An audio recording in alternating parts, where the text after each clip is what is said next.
আপোনাৰ ফিউচাৰটো কি হ'ব এইটো ডিচাইড কৰে বৰ্তমান আপুনি কেনেকুৱা মানুহৰ মাজত থাকে। আপোনাৰ ফ্ৰেণ্ড চাৰ্কেল কেনেকুৱা। যদি আপোনাৰ ফ্ৰেণ্ড চাৰ্কেল ভাল হয় তেনেহ'লে আপোনাৰ ফিউচাৰো ভাল হ'ব, আৰু যদি ফ্ৰেণ্ড চাৰ্কেল বেয়া তেনেহ'লে আপোনাৰ ফিউচাৰো বেয়া হ'ব। এইটো এটা ফেক্ট হয়। আপুনি যেনেকুৱা মানুহৰ লগত থাকিব আপুনিও তেনেকুৱাই হৈ যাব। তেওঁলোকৰ যি মাইণ্ডছেট, যি থিংকিং, আপোনাৰো ছেম তেনেকুৱাই মাইণ্ডছেট, তেনেকুৱাই থিংকিং হৈ যাব। সেয়েহে সদায় এনেকুৱা মানুহৰ লগত লগ হওক যিয়ে অলৰেডি ছাকচেছফুল।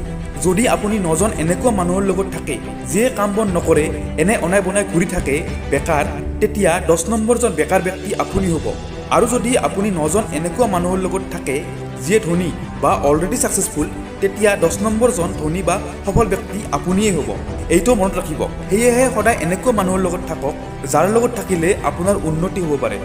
আৰু এটা কথা, যদি আপোনাৰ গ্ৰুপটোত সকলোতকৈ স্মাৰ্ট ব্যক্তি আপুনিয়ে হয় তেনেহ'লে এতিয়াই সেই গ্ৰুপটো এৰক, কাৰণ তাত থাকিলে আপোনাৰ গ্ৰ'থ নহ'ব। আৰু এনে এটা গ্ৰুপ জইন কৰক য'ত সকলোতকৈ মূৰ্খ আপুনি হয়। যদিও আপুনি মূৰ্খ হ'ব সেই গ্ৰুপটোত, কিন্তু সকলোতকৈ গ্ৰ'থ আপোনাৰে হ'ব তাত। সেয়েহে সদায় এনেকুৱা মানুহৰ লগত থাকক যিয়ে আপোনাক আগুৱাই নিয়াত সহায় কৰিব পাৰে। আপুনি জীৱনত বহুত আগুৱাই যাওক, উন্নতি কৰক, তাৰে কামনা কৰিলোঁ।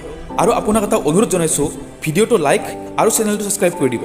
আকৌ লগ পাম এটা নতুন ভিডিঅ'ত।